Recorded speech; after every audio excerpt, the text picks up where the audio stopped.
Hello friends, night சப்பாத்திக்கு ரொட்டிக்கு தொட்டுக்கிறதுக்கு ஒரு சைட் டிஷ், ஒரு கறி, ரொம்ப சிம்பிள் ஒன் தான். குக்கரில் தான் வேலை பண்ண போகிறேன். ஒரு 5 to 7 மினிட்ஸில் ரெடி ஆகிடும். நான் இங்கே வந்து சொரைக்காய், காலிஃப்ளவர், கேரட்டு, உருளைக்கிழங்கு இதுதான் நறுக்கி வச்சுருக்கேன். நீங்கள் உங்களுக்கு எது பிடிச்சிருக்கோ அதை நீங்கள் நறுக்கி போட்டுக்கலாம். நான் இங்கே குக்கரில் 1 டீஸ்பூன் கிரவுண்ட்நட் ஆயில் விட்டுருக்கேன். இதில் முதல்ல சீரகத்தை போட்டுன்றணும். இஞ்சி, பச்சை மிளகாய், இது ஒரே ஒரு டொமேட்டோ. இப்போ இது வெஜிடபிள்ஸ்லாம் அலம்பி போட்டுருந்தேன். ஒரு வருஷம் அப்படி கலர்லாம். இப்போ உப்பு, மஞ்சப்பொடி, தனியா பவுடர், இது 1 டேபிள் ஸ்பூன் போட்டுக்கலாம்.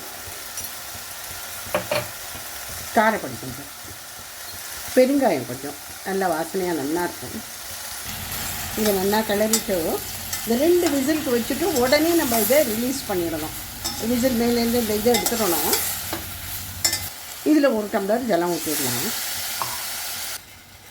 இது கரெக்டாக 2 விசிலில் எடுத்துடணும் நம்ம, இல்லைன்னா ரொம்ப குழஞ்சி மாவாக போயிடும், நல்லா இருக்காது. உடனே இப்போ குக்கரை திறந்தாச்சு. நான் இங்கே 1 டேபிள் ஸ்பூன் கடலை மாவு, அதை ஒரு 1/2 கப்பு வாட்டரில் இதை போட்டிருக்கேன். அப்போ தான் இது ஒன்று சேர்ந்தா மாதிரி இருக்கும். ஜலம் தண்ணி, வெஜிடபிள் தண்ணின்னு ஓடாமல் நல்லாயிருக்கும். கடலை மாவு போட்டப்புறம் நல்லா கொதி வந்துவிட்டோம். இப்போ ஆஃப் பண்ணிடலாம். ஆஃப் பண்ணிவிட்டு ஒரு 1/2 ஸ்பூன் நெய்யை விட்டு இறக்கினீங்கன்னா ரொம்ப வாசனையாக இருக்கும்.